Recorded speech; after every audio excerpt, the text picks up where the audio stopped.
We're not just giving you one, we're giving you 3 cities here in Massachusetts and what they're like.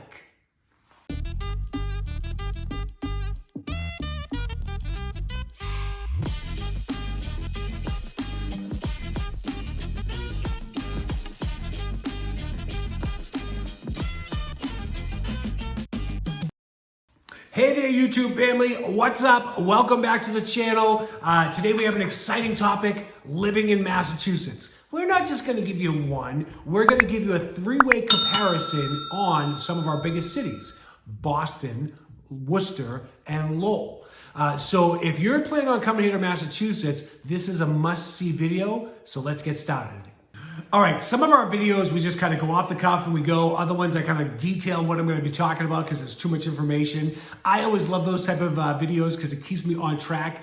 And I feel like skip the news reporter, like hot off the presses. So let's get into our cities here. We have lots of them. There is definitely, kind of 3 major ones we're going to focus on today. Of course, I don't have to look at my notes. Boston is our first one. The capital of Massachusetts, rich for its history, rich for a lot of industries. We're going to dive into the pros and cons of what we feel are some of the best and not so great things about our great city of Boston.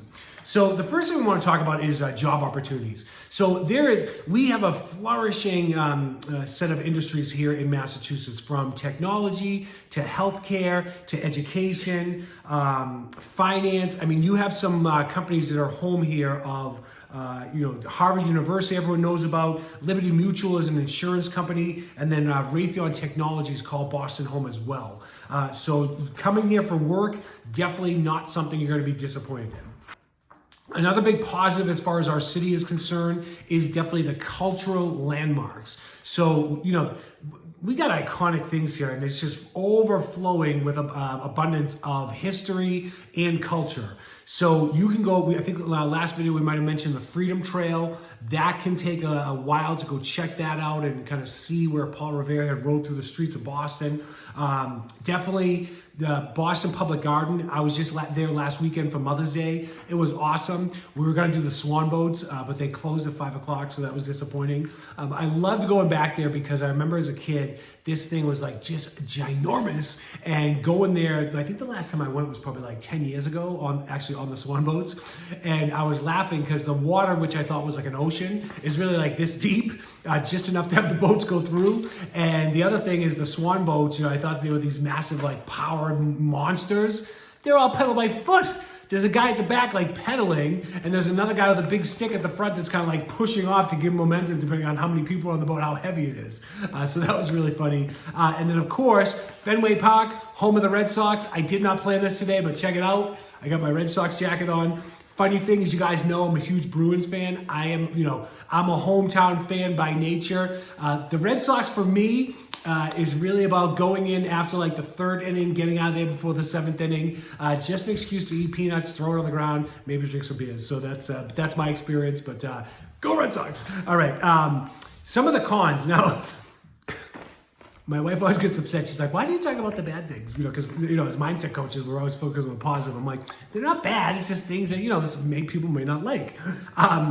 So cost of living is pretty high here. I mean, from grocery shopping to car insurance, transportation, rent, home values. I mean, it can be pretty expensive compared to other areas in Massachusetts. But the job opportunities and all the amenities that we have really outweigh, the cost of living here. So, it's one of those things that are relative no matter where you go. I mean, I hear people moving down to Florida, wages are pretty low, and then I see the property values. I'm like, wow, okay, that makes sense.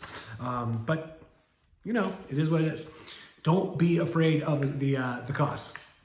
The other thing is definitely the traffic and the parking. Like, we're going to talk about that all day. Limited areas to park in Boston. You got to know some of the little, kind of ins and outs, what's not too far away from one place to get to the other. It can get really, really congested. And our road systems are old horse trails. So I used to live in Arizona for a little bit. When I first moved there, it was a giant grid. And I was like, this is amazing. Like, Chandler Road goes from one side of the state to the other. That's a joke. It's not that big, or it's not that far. But it really was simple because I'm like, you just go up and over and that's it. Where we might have to go this way, you hit a rotary, or some people from my town call it a roundabout.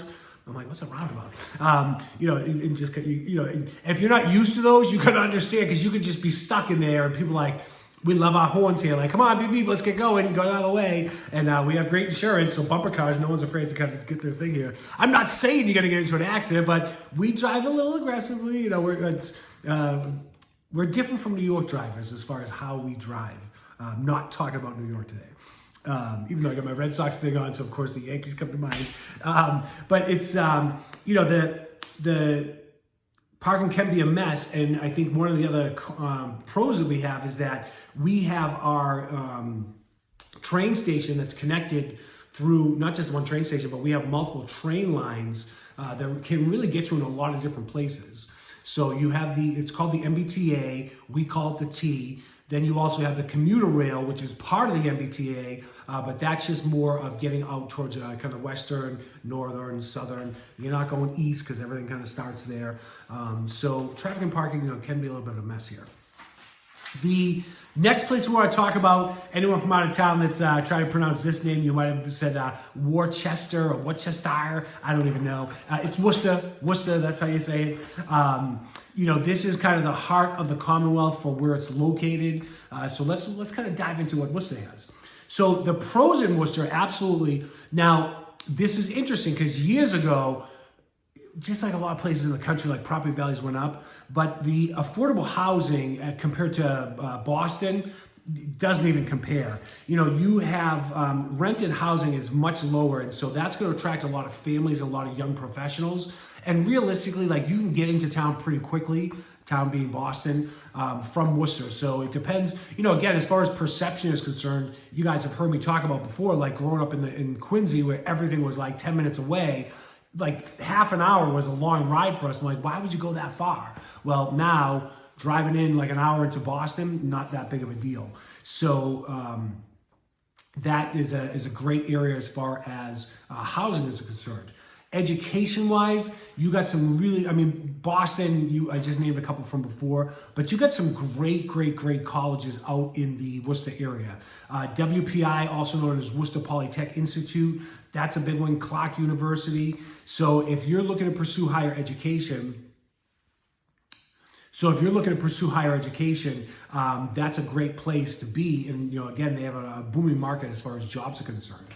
The cons, I would say, are definitely the transportation. So or lack of public transportation. Unlike Boston, that has the main train lines and buses and everything else you can imagine, Worcester has a little bit of a commute. They have buses. They'll have a commuter rail that will get you into Boston, but as far as getting around Worcester itself, you probably want to have a car because that's going to be a little bit better for you. Otherwise, you can be spending lots of money on Uber Black if you want to go luxury, or you could just get the basic, Uber. And I wonder if they have like frequent visits.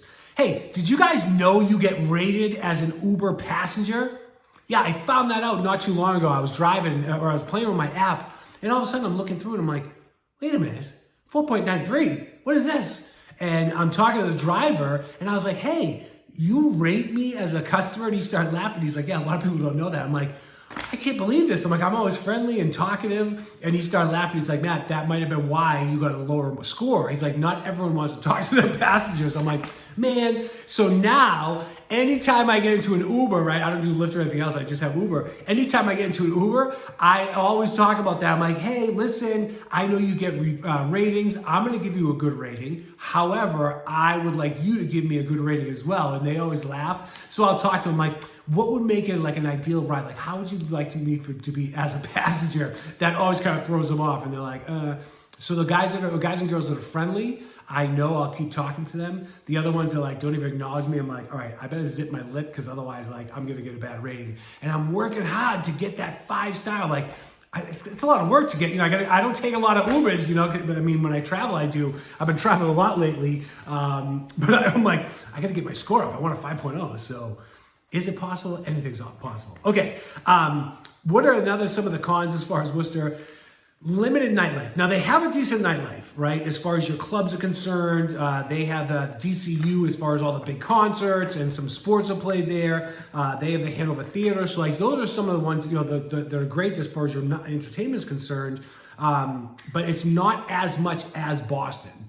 Don't get me wrong, you have some amazing places. There's a really nice chain, not a chain, but it's a restaurant group that's down there. They own sole proprietor, Via, which is an Italian place, the Chop House, which is, of course, steaks. So they might have a couple other places, but you have Shrewsbury Street, which is a great place as far as kind of restaurant row. So I know I'm bringing some pros with the cons. We're mixing it all up today. That's okay. All right, Lowell.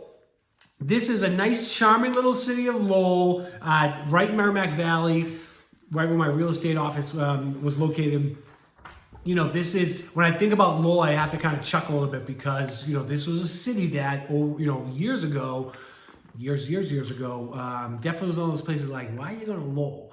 And now you want to look at property values, like it has been, they've done amazing transformations out there. And we actually, if you want to go back into our catalog, I think we did a vlog of Lowell. We had a lot of fun in there because I had been to Lowell. My uncle used to live in Lowell. However, Tyler, the man behind the mask, or behind the camera, if you will, not behind the green screen. But Tyler actually has an extensive knowledge of that area. So when we were going over there, he's like, Matt, let's go here, let's go here, let's go here. And he brought me, here's a little bonus clip about Lowell. He brought me to this Egyptian food truck.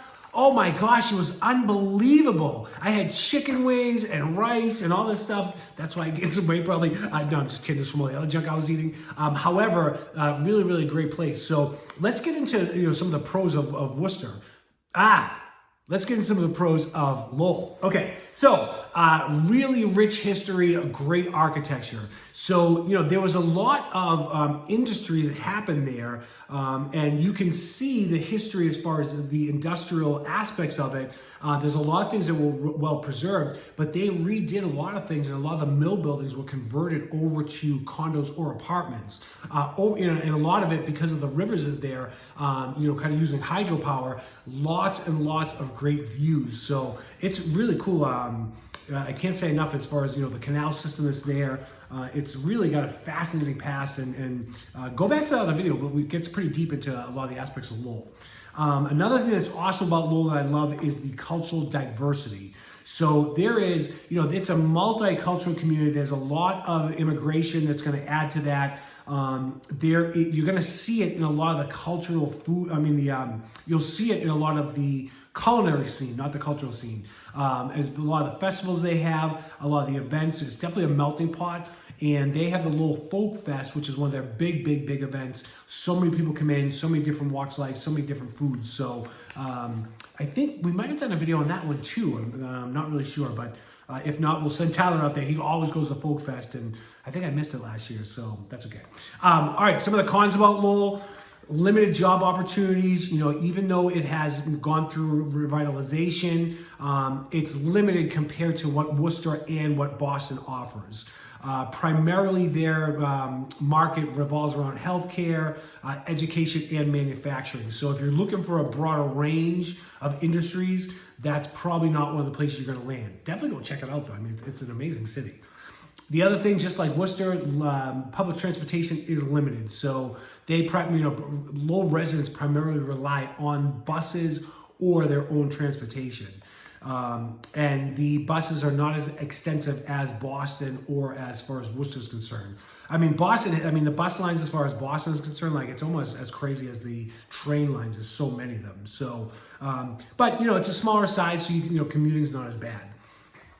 All right, there you have it. Just our quick comparison of living in Boston, Worcester, and Lowell, Massachusetts. So, each one has its own little charm and its, offerings. And Boston's going to give you that urban feel, kind of the hustle and bustle, lots of job opportunities, lots of cultural landmarks with that higher cost of living. Worcester's going to give you that affordable housing with the, awesome education institutions and that sense of community. Lowell's going to give you that rich history, diversity, and a little bit more relaxed pace of life.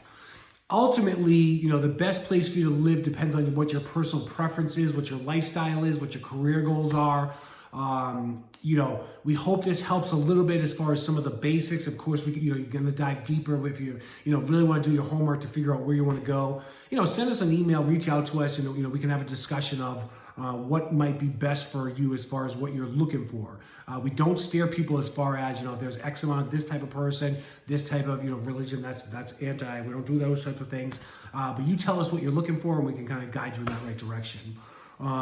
Really, don't forget, like this video. We'll appreciate the support. Definitely subscribe and click that little bell. That way, every time we get a new video, you're going to get notified. Go back, check out some of the stuff in the library. We've done a lot of videos. We really appreciate the support. We just hit 3,500 subscribers not too long ago. We love it. One thing you have to remember when it comes to Massachusetts, we've always got your back.